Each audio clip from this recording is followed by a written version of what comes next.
تخيل معايا إنك عايش في أعظم مدينة في العالم، لندن، مركز الإمبراطورية التي لا تغيب عنها الشمس. وفجأة المدينة دي كلها تتشل، مش بسبب حرب، مش بسبب أزمة اقتصادية، لأ، بسبب الريحة. ريحة كريهة لدرجة إن البرلمان نفسه اللي بيحكم العالم بيضطر يقفل أبوابه، والنهر اللي كان رمز لندن يبقى كأنه عقاب. دي مش قصة خيالية، دي قصة الريحة الكريهة العظيمة اللي ضربت لندن سنة 1858. والسؤال هو، إزاي مدينة بالحجم ده توصل للمرحلة دي؟ وإزاي ريحة كريهة قدرت تغير تاريخ الهندسة والطب لحد النهاردة؟ أهلا بيكم. النهاردة هنتكلم عن واحدة من أغرب الأزمات في التاريخ، أزمة مش هتلاقيها في كتب التاريخ العادية، أزمة الريحة الكريهة العظيمة. في الحلقة دي هنكتشف إزاي لندن في قمة مجدها الإمبراطوري غرقت في بحر من مخلفاتها حرفياً. هنشوف إزاي نهر التايمز شريان حياة المدينة اتحول لأكبر مجاري مفتوحة في العالم، وهنعرف إزاي الاعتقاد العلمي السائد وقتها، نظرية الميازمة أو الهواء الفاسد، كان بيقتل الناس أكتر ما بيساعدهم. اللي معظم الناس بتغلط فيه إنهم بيفتكروا إنها كانت مجرد مشكلة ريحة وحشة. لأ، دي كانت أزمة وجودية، أزمة صحة عامة، أزمة سياسية، أزمة كشفت عن فشل نظام بأكمله. والأهم من كل ده إنها كانت الشرارة اللي ولدت واحد من أعظم المشاريع الهندسية في التاريخ، مشروع أنقذ ملايين الأرواح وموجود لحد النهاردة. يلا بينا نرجع لصيف 1858، الصيف اللي لندن كلها حبست فيه أنفاسها بالمعنى الحرفي للكلمة. طيب إزاي وصلنا لكده؟ إزاي لندن حرفياً غرقت في مجاريها؟ القصة تبدأ بكلمة واحدة: النمو.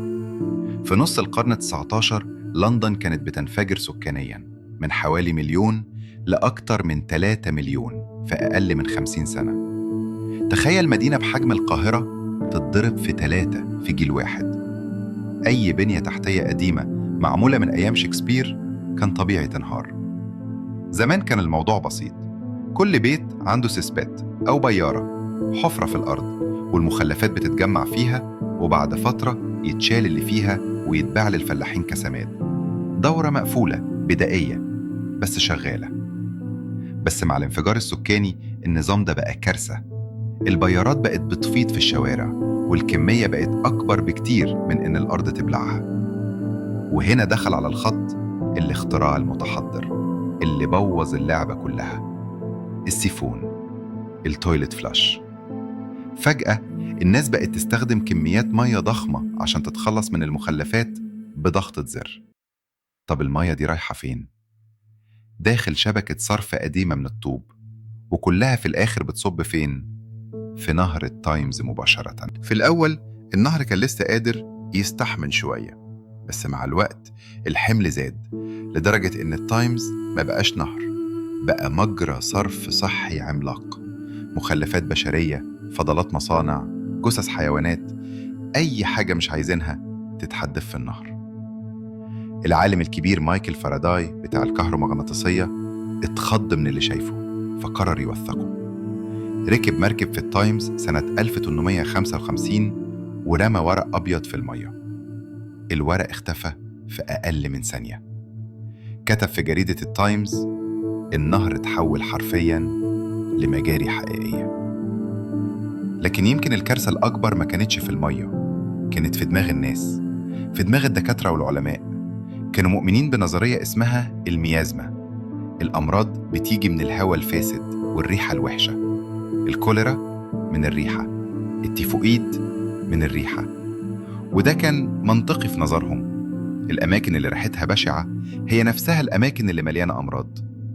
منطق شكله سليم، بس النتيجة كانت قاتلة. العلاقة كانت زي واحد شايف دخان فيقول الدخان هو سبب النار، مع إن الدخان مجرد علامة بس. بسبب إيمانهم بالميازمة، الحكومة قررت تتصرف. أصدرت أوامر بتنظيف البيارات وشبكات الصرف عشان يتخلصوا من الريحة الوحشة. طب المخلفات اللي اتشالت اتحدفت فين؟ في التايمز. يعني كانوا بنية طيبة بيكبوا بنزين على النار.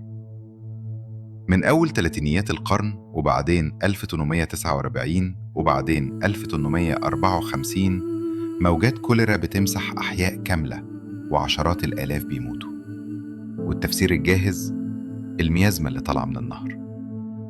في وسط كل ده كان في دكتور واحد ماشي عكس التيار، جون سنو. راجل بيقول بكل وضوح الكوليرا مش من الهواء، الكوليرا من المية الملوثة. حد صدقه؟ تقريبا لأ. ليه ما صدقوش؟ لأن نظرية الميازمة كانت مريحة. افتح الشباك، رش شوية مطهر، حط منديل على مناخيرك وخلاص. لكن لما تقول للناس المية اللي بتشربوها اللي جاية من الحنفية أو من البير هي نفسها اللي بتقتلكم، ده معناه تهز المجتمع من أساسه. شركات مية، مجلس مدينة، بنية تحتية كاملة. العالم كله كان بيتهرب من الحقيقة لحد ما جه صيف 1858، الصيف اللي لندن نفسها اضطرت تواجه الريحة وتواجه الحقيقة. كده المسرح كان جاهز، مدينة متكدسة، نهر ميت، ونظرية طبية غلط. كل اللي كان ناقص هو شوية حر. صيف 1858 كان موجة حر تاريخية. درجة الحرارة وصلت ل 36 في الظل و48 في الشمس، ولندن مش متعودة على كده. مع الحر منسوب مياه النهر قل جدا، والمخلفات اللي كانت بتتحرك ببطء وقفت تماما. بقت طبقات سميكة من القذارة متعرضة للشمس المباشرة، وبدأت عملية التخمر. وهنا بدأت الريحة الكريهة العظيمة. الصحف وقتها وصفتها بأنها ريحة لا يمكن وصفها، مزيج من الموت والتخمر والكبريت. ريحة بتلزق في هدومك، بتدخل جوه بيتك حتى لو قافل الشبابيك. الناس كانت بتمشي في الشارع وهي حاطة مناديل مبلولة بالكولونيا على وشها. الملكة فيكتوريا نفسها حاولت تاخد جولة بالمركب في النهر، لكنها رجعت بعد دقايق وهي بتصرخ من الاشمئزاز.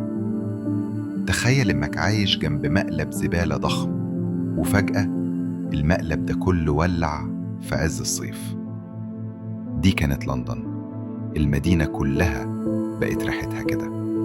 الكارثة الحقيقية كانت في البرلمان. مبنى البرلمان، قصر ويستمنستر، مبني على ضفة النهر مباشرة. فجأة أعضاء البرلمان اللي كانوا بيتجاهلوا المشكلة لسنين لقوا نفسهم في قلب الأزمة. الريحة دخلت عليهم قاعات الاجتماعات والمكتبة، ما بقوش قادرين يشتغلوا. وهنا بدأت الكوميديا السوداء. حاولوا يعملوا أي حاجة، جابوا قماش وبلوه في محلول الكلور وعلقوه على الشبابيك. طبعاً ما حصلش حاجة، الريحة كانت أقوى من أي كلور. الموضوع وصل لدرجة إنهم بدأوا يناقشوا بجدية نقل الحكومة كلها من لندن، يروحوا أكسفورد أو أي حتة تانية بعيد عن الريحة. تخيل، عاصمة الإمبراطورية بتهرب من نفسها. الصحافة ما كانتش ساكتة. مجلة بانش الساخرة نشرت كاريكاتير شهير بيصور الأب تيمز، تجسيد للنهر، وهو بيقدم أولاده الثلاثة للمدينة: الدفتريا، الخنازير، والكوليرا. رسالة واضحة: النهر ده مصدر الموت. السياسيين كانوا في موقف لا يحسدوا عليه. كل يوم الصحافة بتهاجمهم، وكل يوم الريحة بتفكرهم بفشلهم. ما بقاش في مفر، كان لازم يعملوا حاجة، ومش أي حاجة، كان لازم يعملوا حاجة جذرية، حاجة تغير شكل لندن للأبد. البرلمان محبوس بسبب الريحة، والبلد على وشك الشلل. مين هينقذ الموقف؟ مش سياسي، مش دكتور. اللي هينقذ الموقف هو مهندس اسمه جوزيف بازالجيت. اسم صعب شوية لكن لازم نحفظه، لأن الراجل ده أنقذ أرواح أكتر من أي مسؤول فيكتوري تاني. بقاله سنين بيقدم خطط لتطوير شبكة المجاري. بازالجيت كان كبير المهندسين في مجلس أعمال العاصمة، لكن محدش كان بيسمع له. الخطط كانت مكلفة جدا والسياسيين كانوا مشغولين بحاجات تانية، لكن مع الريحة العظيمة فجأة الكل بقى عايز يسمع بازلجيت. في خلال 18 يوم بس في عز الأزمة البرلمان مرر قانون جديد، قانون إدارة العاصمة المحلي المعدل. القانون ده عمل حاجتين: أولاً إدى المجلس أعمال العاصمة المسؤولية الكاملة عن تنظيف النهر. ثانياً إداهم الضوء الأخضر لاقتراض 3 مليون جنيه استرليني عشان ينفذوا خطة بازلجيت. ده مبلغ خرافي وقتها يعادل مليارات النهاردة. القرار اتاخد بالسرعة دي مش عشان صحة الناس، لأ، عشان أعضاء البرلمان نفسهم ما كانوش طايقين الريحة. لما المصلحة الشخصية بتدخل العجلة بتدور بسرعة. خطة بازلجيت كانت عبقرية في بساطتها وقوتها. الفكرة: بدل ما المجاري تصب في النهر جوه لندن، هنعمل شبكة جديدة تعترض المجاري القديمة دي، زي ما يكون عندك مواسير صغيرة بتصب في ماسورة كبيرة. الماسورة الكبيرة دي هتاخد كل المخلفات دي وتوديها بعيد عن لندن وتصبها في البحر مع حركة المد والجزر. الخطة كانت عملاقة، 132 كيلو متر من الأنفاق الرئيسية الجديدة و3800 كيلو متر من المجاري الفرعية اللي بتوصل بيها. المشروع ده احتاج 318 مليون طوبة وكميات خرسانة رهيبة. والعبقرية الحقيقية في تصميم بازلجيت كانت في رؤيته للمستقبل. لما كانوا بيحددوا قطر المواسير، بازلجيت أصر على إنه يضاعف الحجم اللي كانوا مقترحينه.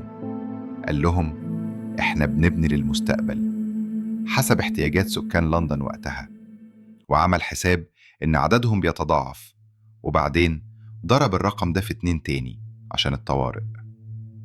الناس وقتها قالوا عليه مجنون ومسرف، لكن بسبب القرار ده شبكة مجاري لندن اللي بناها بازلجيت فضلت شغالة بكفاءة لأكتر من 150 سنة، ولسه أجزاء كبيرة منها شغالة لحد النهاردة. التنفيذ كان كابوس. الحفر كان بيتم في وسط شوارع لندن المزدحمة، تحت البيوت، جنب خطوط السكة الحديد، تحت القنوات. العمال كانوا بيواجهوا كل أنواع المخاطر: انهيارات، فيضانات، انفجارات غاز الميثان. كان مشروع أشبه ببناء الأهرامات بس تحت الأرض. لحظة واحدة نلخص اللي فات. لندن أعظم مدينة في العالم غرقت في ريحتها. البرلمان استسلم، والحل جه من مهندس عبقري اسمه بازلجيت. خطة مجنونة لبناء مدينة كاملة تحت الأرض، شبكة أنفاق عملاقة عشان تاخد القذارة بعيد. المشروع بدأ، لكن السؤال: هل هينجح؟ وهل هيحل المشكلة فعلا؟ ولا هتظهر كوارث جديدة من تحت الأرض؟ المشروع بدأ والتحديات كانت أسطورية. بازلجيت ما كانش بيبني مجرد مواسير، كان بيغير خريطة لندن نفسها. واحد من أكبر التحديات كان إن أجزاء كبيرة من لندن أصلاً تحت مستوى مياه النهر. يعني لو سبت الموضوع للجاذبية بس، الصرف الصحي مش هيمشي. طب والحل؟ محطات رفع عملاقة، محطات بمضخات بخارية جبارة ترفع مياه الصرف من المناطق المنخفضة للمستويات الأعلى عشان تكمل رحلتها شرقاً بعيد عن قلب المدينة. وهنا بازلجيت عمل حاجة محدش كان متوقعها. محطات الرفع دي اللي المفروض تبقى مجرد مباني صناعية حولها لتحف معمارية. لو شفت صورها مستحيل تتخيل إن دي محطات صرف صحي. تصميمات شبه كاتدرائيات بيزنطية، أعمدة حديد مزخرفة، قباب، شبابيك ضخمة. بازلجيت كان بيقول بفلسفة واضحة: حتى لو بنخدم أقذر الأغراض، لازم اللي بنبنيه يكون في أحسن شكل ممكن. محطة كروسانس كان فيها 4 مضخات بخارية عملاقة، كل واحدة ليها اسم من العائلة المالكة: فيكتوريا، برنس كونسورت، ألبرت إدوارد، وألكسندرا. تكريم ملكي لأكبر مشروع صرف صحي في العالم. التحدي التاني كان نهر التايمز نفسه. عشان يبني المجاري الرئيسية على ضفاف النهر، بازلجيت قرر يعمل حواجز نهرية، يردم جزء من النهر ويبني حيطة جديدة ترسم له شط جديد، وتدي لندن تحت الأرض خريطة مختلفة تماماً عن اللي فوقها. لكن المشروع ما كانش ماشي من غير مشاكل. سنة 1862 حصلت كارثة حقيقية. وهم بيحفروا جنب نهر فليت، واحد من أنهار لندن القديمة المدفونة، الحيطة اللي بتفصل حفر المجاري عن حفر المترو الجديد انهارت. في لحظة مية نهر فليت، اللي هو في الحقيقة مجرى صرف قديم، ملت موقع الحفر كله. الشوارع حوالين المكان اتحولت لسيول من مية قذرة، والوضع كان رايح ناحية سيناريو واحد: المشروع كله ينهار. بس هنا ظهر معدن بازلجيت وفريقه. ما انهاروش مع الكارثة، اشتغلوا عليها. استخدموا وقتها أقوى مادة متاحة، أسمنت بورتلاندي، وبدأوا يعيدوا التدعيم من الأول مع نظام رقابة جودة صارم جدا. كل طوبة، كل مكعب خرسانة، كل شوية أسمنت بيتراجع ويختبر قبل ما يتصب في مكانه. بازلجيت وفريقه كانوا حرفياً بيعملوا كواليتي كنترول قبل ما المصطلح نفسه ينتشر في الهندسة. وده واحد من الأسباب اللي خلت اللي بنوه يعيش لأكتر من قرن ونص تحت مدينة كاملة. بعد سنين من الحفر والأنفاق والانهيارات والريحة، أخيراً ابتدى الشغل يجيب نتيجة. في 1865 الجزء الجنوبي من الشبكة الجديدة اتفتح رسمياً. الأمير ويلز ساعتها، اللي هيبقى الملك إدوارد السابع بعد كده، هو اللي قص الشريط بنفسه في محطة كروسنس. تخيل 500 شخص لابسين شيك قاعدين يتعشوا جوه محطة صرف صحي. الناس كانت حرفياً بتحتفل بالمجاري. وده يقولك هما كانوا في عزاد قد إيه قبل المشروع ده ما يتنفذ. أول ما الشبكة اشتغلت التأثير بان فوراً. ريحة التايمز ابتدت تهدى شوية شوية. النهر رجع ياخد نفسه، والأسماك اللي كانت اختفت من الجزء ده من النهر ابتدت ترجع تاني بعد ما المية بقت أنظف. لكن الامتحان الحقيقي ما كانش في الريحة. الامتحان جه في 1866 لما حصل تفشي جديد للكوليرا في لندن. الوهلة الأولى شكله كابوس، احنا صرفنا الملايين ولسه الكوليرا موجودة. لكن لما حققوا في اللي حصل لقوا المفاجأة. الوباء كان محصور في منطقة واحدة في شرق لندن، حي صغير لسه ما اتربطش بشبكة بازلجيت الجديدة. شركة المياه هناك كانت لسه بتسحب ميتها من جزء ملوث من التايمز. هنا بقى اتكتبت شهادة الوفاة الحقيقية لنظرية الميزمة. الكوليرا مش ريحة وحشة، الكوليرا مية ملوثة. ومشروع بازلجيت اللي اتعمل أصلاً عشان يشيل الريحة الكريهة طلع بالصدفة واحد من أكبر أسلحة البشر ضد الكوليرا، من غير ما حد يكون مخطط كده من البداية. بس المشروع ما كانش نهاية القصة، كان بداية مشكلة جديدة. مشكلة بازلجيت نفسه كان متوقع إنها تيجي. كل الصرف اللي لندن بتطلعه كان في الآخر بيروح فين؟ كان بيتكب في البحر عند مصب التايمز. ريحة لندن اختفت، بس التلوث اتحرك شوية لقدام. في 1878 حصلت كارثة سودة. باخرة ركاب اسمها برنسس أليس غرقت قريب جدا من مصب المجاري. أكتر من 650 شخص ماتوا، والتحقيقات وقتها قالت إن جزء منهم ما ماتش من الغرق، مات من المية السامة اللي شربوها وهم بيغرقوا. الصدمة دي حركت الحكومة غصب عنها. اتاخد قرار واضح: مية الصرف مش هتروح البحر خام تاني. ابتدوا يبنوا محطات ترسيب وتنقية كبيرة، يفصلوا المخلفات الصلبة عن المية، وبعدين يستخدموا سفن مخصوص تشيل الوحل ده وترميه بعيد جوه بحر الشمال. وأول واحدة من السفن دي سموها إيه؟ بازلجيت. كأن التاريخ بيقول المهندس اللي أنقذ لندن: إحنا لسه مكملين في اللي أنت بدأته، فوق الأرض وتحتها. إذن إيه الخلاصة؟ قصة الريحة الكريهة العظيمة مش مجرد قصة عن ريحة وحشة، دي قصة عن إزاي الكوارث ممكن تولد أعظم الإنجازات. إزاي أزمة وصلت لأعلى مستويات السلطة أجبرت السياسيين على التحرك. هي كمان قصة عن انتصار العلم الحقيقي المبني على الملاحظة والتجربة زي شغل جون سنو، ضد العلم الزائف المبني على الحدس والخرافة زي نظرية الميزمة.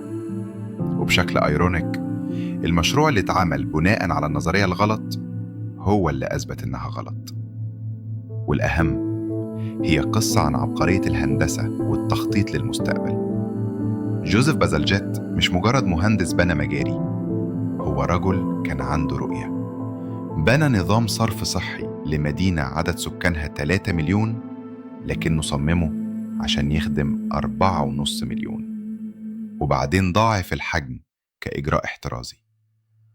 رؤيته دي هي اللي خلت لندن تقدر تنمو وتزدهر للقرن اللي بعده من غير ما تغرق في مشاكلها تاني. النظام اللي بناه جوزيف بازلجيت بمحطات الصرف الصحي بتاعته وبأنفاقه العملاقة يعتبر واحد من عجائب الدنيا الصناعية. ولما مات، جريدة التايمز كتبت عنه: لما يجي نيوزيلندي يزور لندن بعد 1000 سنة، الصلابة الرائعة والتناسق الذي لا تشوبه شائبة للكتل الجرانيتية اللي بتشكل حائط التايمز هتفضل موجودة. والمجاري العظيمة اللي بتمشي تحت سكان لندن أضافت حوالي 20 سنة لفرصتهم في الحياة.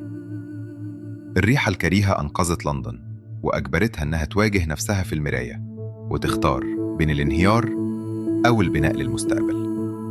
ولحسن حظنا اختارت البناء. لو مدينتك النهاردة واجهت أزمة زي الريحة الكريهة العظيمة، تفتكر إيه هي الأزمة دي؟ وإيه الحل العبقري اللي ممكن يكون زي شبكة بازلجيت؟ قول لنا رأيك في التعليقات.